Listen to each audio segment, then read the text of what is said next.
Hey, I'm Charlotte. And I'm Rich. And we felt that there were probably 10 questions or barriers or hurdles that are preventing some of you from stepping into the online space and sharing evangelistic content. And so we've approached 10 guests to come on each podcast to explain to us how they managed to get over the hurdles themselves and to give us their wisdom.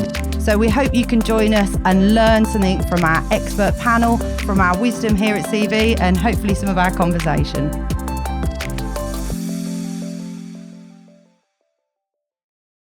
All right, so we've got these amazing 10 lines that we're looking at.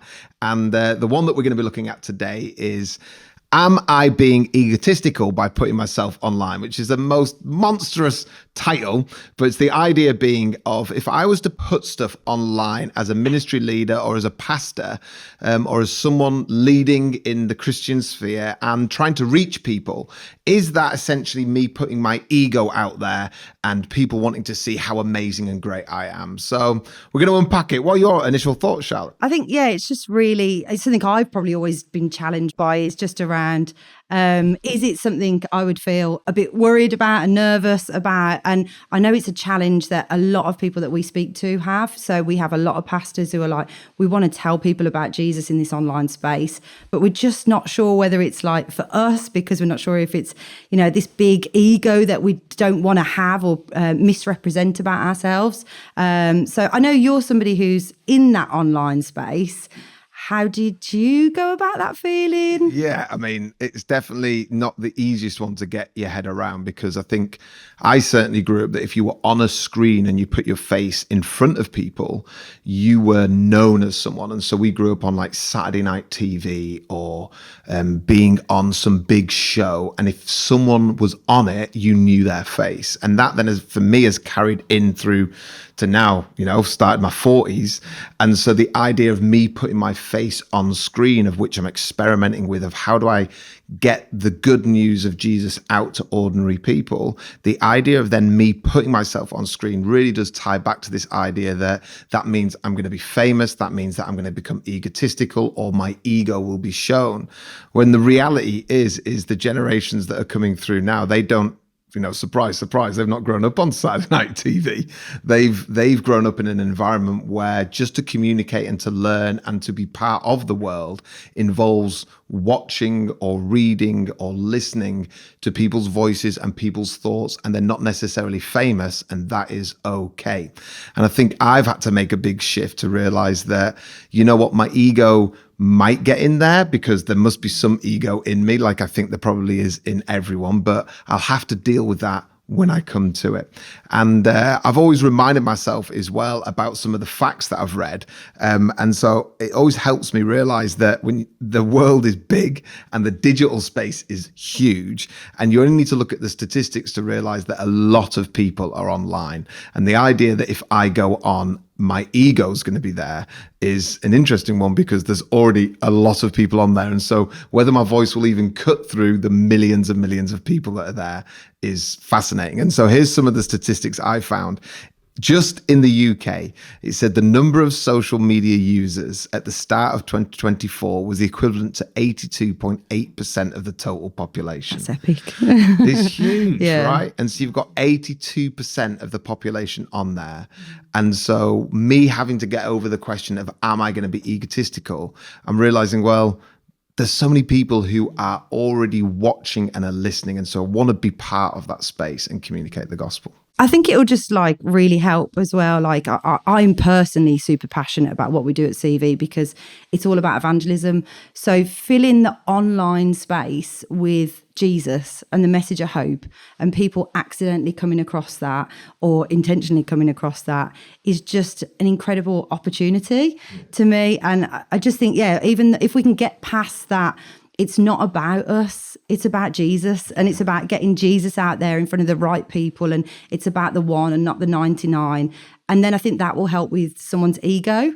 I think it's a really great question, and it's good that people are doing that heart checkup before they're doing something.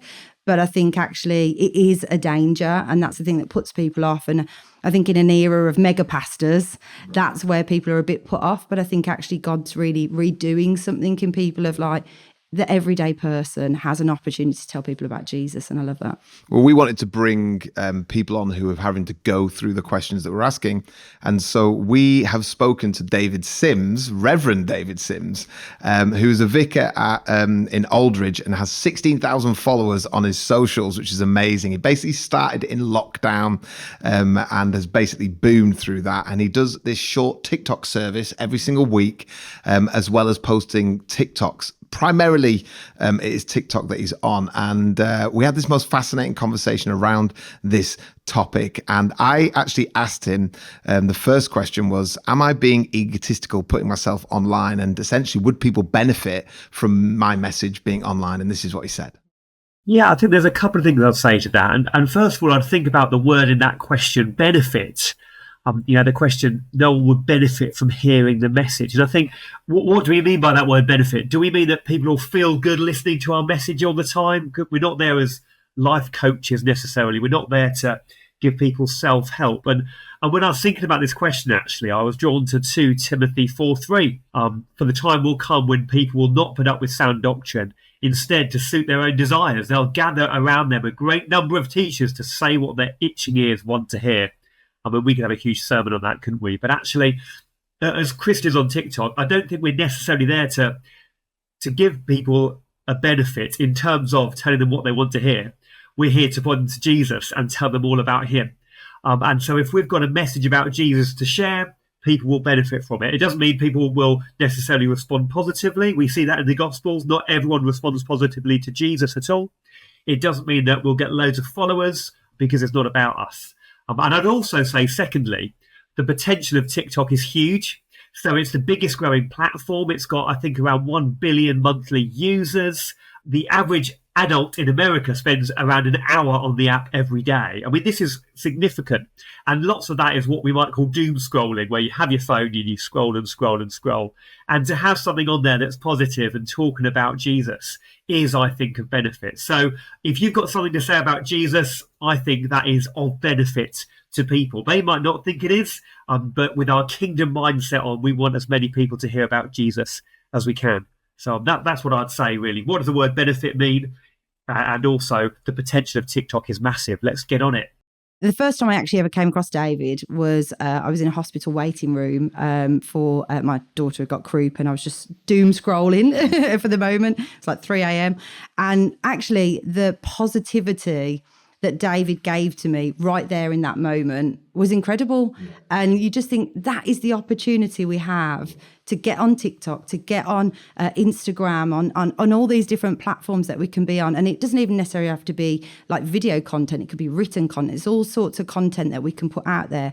But the opportunity to actually get out there, if we can get over ourselves, to get out there and share the gospel to people in their everyday lives. And it becomes then really about that one, because we are really just saying, I just want to put a message of hope out there in the hope that Holy Spirit can use that. Yeah, it was a real fascinating conversation. You'd obviously introduced me to him, and that energy that he's got obviously portrays over onto his online TikTok. I encourage anyone to go out and look at him. But one of the things I then also asked him is I asked him about other Christian influences online that you see. And so, you go on these social media channels or you read things and you see these most amazing, eloquent people. And I wanted to find out from him, how has he managed to kind of get his head around the other people that are online that he sees, and what's his thoughts about that? I think the good thing about TikTok is its focus on authenticity. So it is true that there are lots of people on there that are quite shiny. They've got high-tech gear, they've got a good lit studio or whatever, but there's also a real good number of people who, like me, have got their phone balanced on a music stand. It's running out of charge, so they have to quickly plug it in, and they're not shiny or polished. And I think for TikTok, that authenticity is really important. Being yourself, people can see through fakeness. I mean, I'm on there as a 37-year-old vicar. That's not cool. I'm not being followed because of that. So there's something about authenticity that's important. And I think of Jesus in Matthew 5. He says, let your yes be yes and your no be no. Go out there, be yourself. Not in the worldly way of be yourself. We're not talking about that. We're saying be authentic to who Jesus has called you to be. online. And I think that's really important. We can't all be young and really attractive and cool and have all the technology, but we've all got something to share online about Jesus. Yeah, I mean, it's so special where he says, be yourself, which is easier said than done, to be able to go out there and actually get a phone or get a camera or write an article or put a podcast out and try be yourself is really, really difficult to do. But I love how he's gone about doing that. He only watches stuff to realize he does just sling a guitar around his neck and play it at 8:30 on a Sunday after his TikTok church. It's really, really, really special to watch. I really love the way David is just very authentic to himself as well, that he's quite funny, he's quite humorous. And that's the thing is, in this authenticity, you just bring yourself. Right. And that's all the Bible tells us to do as well. So it's just really being evangelistic from his heart of exactly who God's called him to be. Sometimes it might work, sometimes it might not, but it's just having a go, isn't it? And I love that. And ego is ironed out, right? And so as soon as you get onto these platforms, it's not difficult to suddenly start realizing there's a lot of people out there who might not like you, and you're being yourself, and people might not like you being yourself. And so your ego is, I guess, massaged out or ironed out or beaten out, whichever analogy you want. And so I've loved watching his journey over the last couple of months since watching him and looking back at his journey and seeing that he's just been his authentic self, and it's been really special. I also asked him about how do people step into a situation that could be perceived as being prideful. And so, being able to say, my name is, and I also am on TikTok, can look very egotistical, or you'll also be able to see me on Name a Podcast. And so I asked him about that, and he had some amazing stuff to say. This isn't a question just for those of us online. This is a good question for any of us in ministry. If you are a worship leader on stage, if you're someone who stands behind a lectern and preaches, that's a question. Anything we do as Christians could be perceived as being egotistical, couldn't it? Look at me, look at the number of followers I have, look at the number of amens I got during my sermon, look at this, look at that. And so for me, there's a few practical things I do. The first one is that I will usually say on my live that I do a few times, I'd love you to follow me, but actually more importantly than that, I'd love you to follow Jesus. And that's a cheesy phrase, isn't it? And it's a bit like, oh man, that's a groan worthy. But I think there's a deeper truth there that actually I don't really, if I'm honest, care if you follow me or not on TikTok, but I really care if you want to follow Jesus or not, because that's the thing that will have an eternal consequence, I believe. And so that's one thing I do. And the other thing I would say is that this thing about being prideful when you're stepping out online, I think it's all about the message that you're sharing. So when I go online, and when we go online, hopefully we're not saying, hey, look at me, it's all about me. Hopefully what we're saying is, it's all about Jesus. And I think if you ask the people that come to TikTok church that we do online, if you ask them about me, they probably wouldn't actually know that much. They probably wouldn't know my hobbies. They probably wouldn't know my political beliefs necessarily. They probably wouldn't know my favourite things to do at the weekend. But I think they would know what I believe about Jesus, who I believe he is, what I believe he offers, the life in all its fullness that he gives, John 10:10. And so I think it's all about the message that we speak about. Are we talking about ourselves too much, or actually are we doing our best to always point to Jesus? I'd just say amen, amen, amen to that. It was just so good. But I love that at CV, one of the things we do is something called Yes He Is, and it's where we're showing people how to share their faith. And one of the biggest challenges people always come back with is like, I'm scared, I need to be more courageous, I'm worried about getting the rebuttal from it. And I think it's a very similar feeling to, like you're saying here, am I being egotistical about sharing my faith publicly? So I think it's all a similar place it comes from. But obviously it's something that we've just got to keep pushing forward in, isn't it? And just every day, just asking the Holy Spirit for more courage, more wisdom, be more like Gideon, be that mighty warrior who didn't think he was going to be able to go into battle, and he went into battle with such a small number from his original army. And then I think from a practical point of view, there's opportunities in the online space with like faceless stuff. So you don't have to necessarily even put your own face on the content. You know, some of the content we use at CV doesn't even necessarily have a face on it. It could just be some stock footage or video content with some written text over it. Like if that's where someone wants to start and that makes them feel a bit better about not pushing themselves out there, but they're still pushing their message out there, that's just another opportunity. So it's just finding the opportunity that works best for you with where you're at right now. I mean, maybe has your journey of your content evolved, but also then I know we touched when we caught up about this, about the journey of how many followers you'll have and about how your ego might go with that. Do you want to unpack that? Talk to me about. I think, and to weave into what David's just said as well, as he talks a lot about the heart there. And I think that's very personal, isn't it, about what you're doing it for and why. And that essentially is where ego kind of comes into it. And my journey is I've been putting content up online, and I'm on an experimental phase at the moment of where I'm throwing up 1 minute reels, and I'm trying to do 4 a week, 3 or 4 a week. I'm woefully poor at getting it up every single week that many times. In fact, I should be putting some up today. But what I'm trying to do is experiment to see what's working, what isn't working. And what David says there about the heart is, why am I doing this and what's it for? And there are times where I've put pieces up on the 3 platforms I use are TikTok, YouTube Reels, and what do they call Instagram Reels, and YouTube Shorts.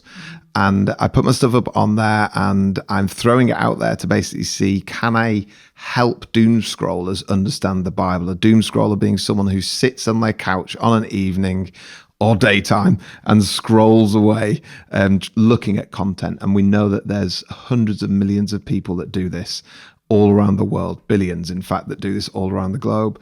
And my kind of ego journey, it has been, Holy Spirit, what is it you want me to communicate? And then am I prepared to communicate that? Because there's lots of stuff in the Bible that's not easy to communicate and maybe won't get the clicks. And what does that actually look like? And how can I communicate in a way that is going to help people? And how can I communicate in a way for what I would call like prodigals or people who don't know Jesus? And that journey for me has been one of where I've had 50 clicks on one of my videos to a couple of thousand of watches, clicks, likes, whatever on other videos. And I've just had to wrestle. I'm doing it because I feel like I'm led into this space. I'm doing it because I want to help people.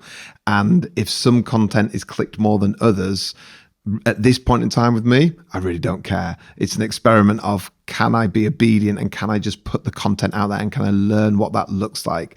And I'd like to think at this point in time, my ego's not involved in it.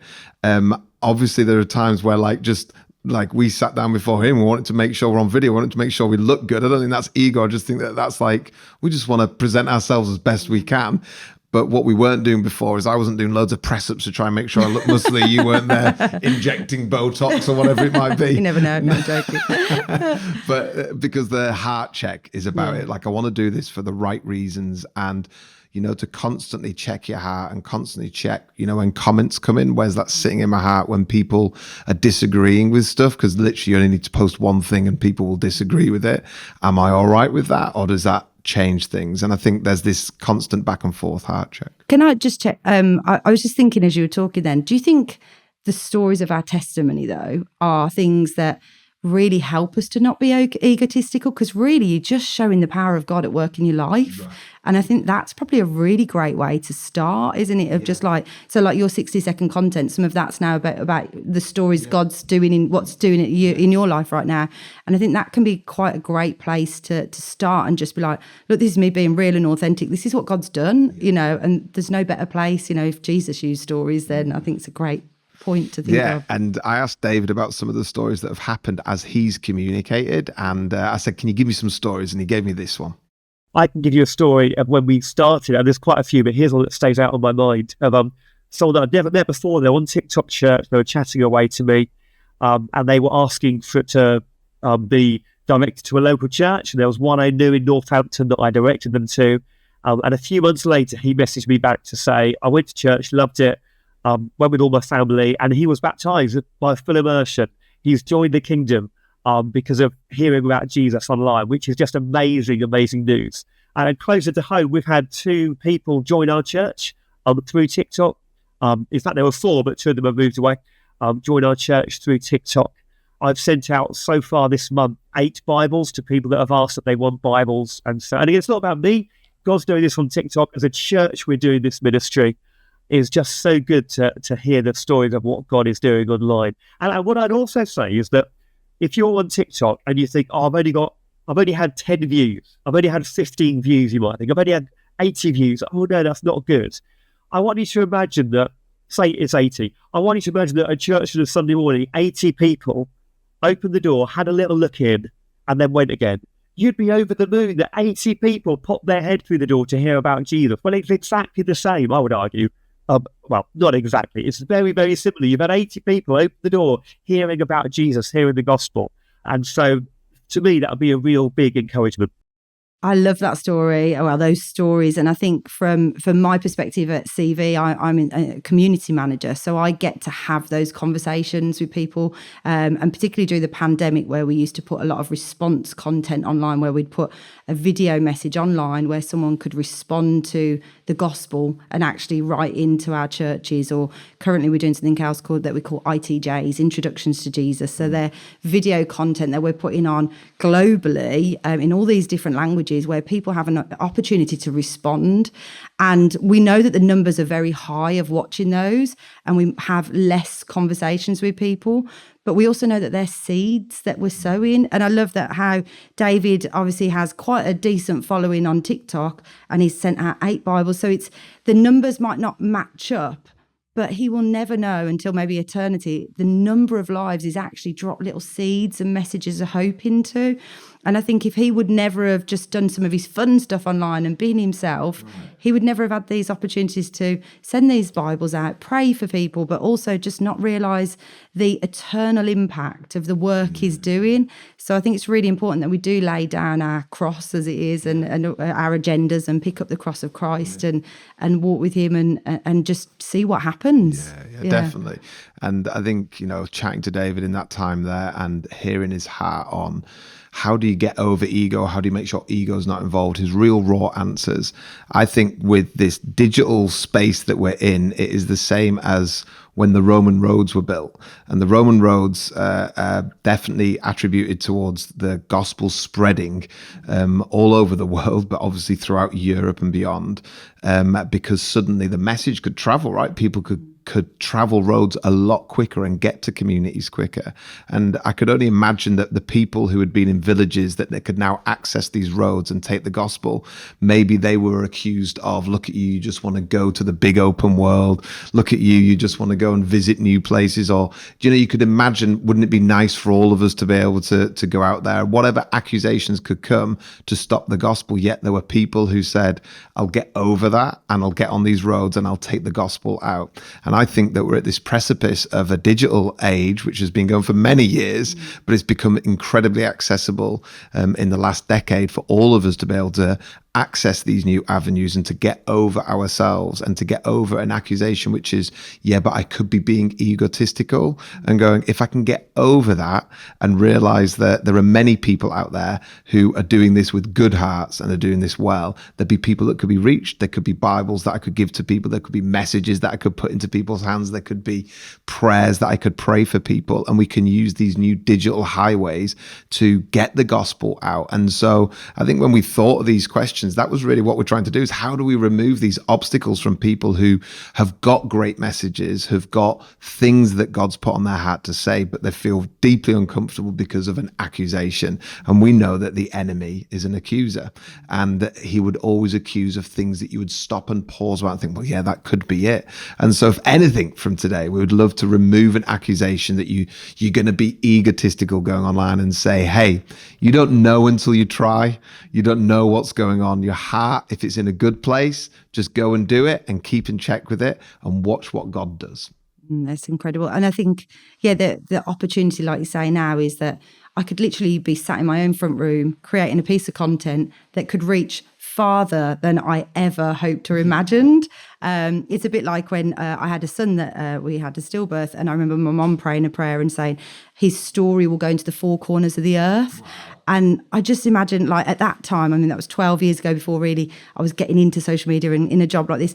But now, just even seeing how the gospel can be getting into the four corners of the earth, at CV, we're able to reach people groups that we could never have dreamt of, simply because we're using the digital space and optimizing it to, and the opportunity of AI and all those kind of things. So yeah, like you say, not allowing that to be a barrier of the egotistical worry and concern that the enemy sometimes just throws into your heart, allowing that just to step out in faith and just do something great for God. It's exciting. Yeah, that's so powerful to hear about how the message is traveling and is going, be it a personal message like you just told there, and the goodness of God over a situation that was difficult, or be it David's TikToks that are going everywhere. And when I was chatting to him, one of the things I was really conscious of is, where are the boundaries for this? Because how much do you share? The story that you've just shared there, how much detail do you give away for personal stuff? And if David was on and is on a lot, and many people are tuning in and listening to him,